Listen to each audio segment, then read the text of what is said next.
বিদ্যুৎ বিল দেওয়ার জন্য পিন নম্বর দিয়ে রকেট অ্যাপ লগ ইন করুন। এরপরে স্ক্রল করে একটু নিচে যান এবং এখান থেকে পল্লী বিদ্যুৎ লেখার উপরে ট্যাপ করুন।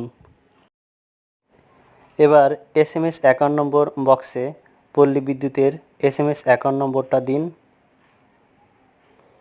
SMS অ্যাকাউন্ট নম্বর দেওয়া হয়ে গেলে এরপরে নিচে সিলেক্ট বিল মান্থে মাস দিয়ে দিন এবং বিল ইয়ারে বছর সিলেক্ট করে দিন। এবার নিচে ভ্যালিডেট এর উপরে ট্যাপ করুন এবং ওকে করুন। এখানে বিদ্যুৎ বিলের অ্যামাউন্ট দেখা যাবে। এবার এখানে রকেটের উপরে ট্যাপ করে ধরে রাখুন। এবার রিসিপ্ট এর উপরে ট্যাপ করুন। দেখুন আমাদের বিদ্যুৎ বিল দেওয়া হয়ে গেছে। সেভে ক্লিক করুন।